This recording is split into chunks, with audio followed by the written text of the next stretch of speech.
អត្ថន័យនៃការគេងយល់សុបិនឃើញពាក់ស្រោមជើងមុននឹងឈានចូលដល់ការបកស្រាយសុបិនសូមបងប្អូនកុំភ្លេចជួយចុច like និង subscribe channel ខ្ញុំផងដើម្បីទទួលបាននូវវីដេអូថ្មីៗរៀងរាល់ថ្ងៃប្រសិនបើលោកអ្នកគេងយល់សុបិនឃើញខ្លួនឯងពាក់ស្រោមជើងយោងតាមជំនឿនៃសុបិនបានទស្សន៍ទាយថានឹងមានលៀបសំណាងហូរចូលមកតិចឬច្រើនអាស្រ័យលើសុបិនដែលឃើញរបស់លោកអ្នកសម្រាប់អ្នកដែលធ្លាប់ជួបប្រទះព្រឹត្តិការណ៍ឬរឿងអាក្រក់ដែលធ្វើឲ្យអ្នកមានអារម្មណ៍មិនល្អនិងបាក់ទឹកចិត្តចាប់ពីពេលនេះតទៅអ្នកនឹងរួចផុតពីសំណាងអាក្រក់ហើយសំណាងរបស់អ្នកនឹងប្រសើរឡើងបន្តិចម្ដងក្នុងអំឡុងពេលនេះបើអ្នកមានជំងឺរ៉ាំរ៉ៃយូរឆ្នាំមើលមិនជាពេលនេះរោគសញ្ញានឹងធូរស្រាលឬបាត់ទៅវិញក្នុងពេលឆាប់ៗនេះស្នេហា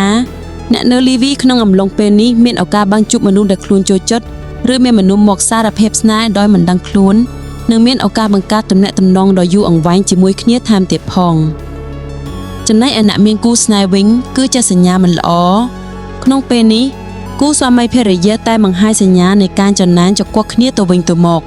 ដូច្នេះសូមព្យាយាមកុំរំជួលចិត្តឬប្រើពាក្យអាក្រក់ដាក់គ្នាទៅវិញទៅមកព្រោះវាអាចបង្កើតបញ្ហានិងធ្វើឲ្យស្នេហ៍បែកបាក់គ្នាយ៉ាងងាយក្នុងអំឡុងពេលនេះគួរខំរកពេលអង្គុយជជែកគ្នាឲ្យដឹងចិត្តហើយអញ្ជើញគ្នាទៅវិស្សមកោនៅកន្លែងផ្សេង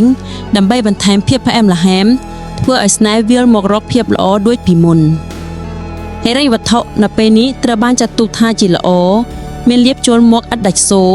ប៉ុន្តែអាចជាលៀបតូចធំអាស្រ័យលើសំណាងតែប៉ុណ្ណោះមួយវិញទៀតព្យាយាមកុំធ្វើចិត្តល្អចំពោះអ្នកដែលមានបំណងចង់មកខ្ចីលុយរបស់អ្នកព្រោះអាចជាការខ្ចីហើយមិនសងចំពោះការងារសូមបន្តមើលឲ្យបានដិតដោយសាររយៈពេលនេះមានការងារច្រើនដែលត្រូវធ្វើនៅក្នុងថ្ងៃនេះហើយវាងាយបង្កភាពតានតឹងប្រយ័ត្នមនុស្សនៅជិតអ្នកជាពិសេសក្រុមមនុស្សវ័យក្មេងដែលអាចនាំមកនូវបញ្ហារយៈពេលនេះគឺស័ក្តិសមបំផុតសម្រាប់អ្នកដែលចង់ធ្វើអ្វីមួយដោយខ្លួនឯង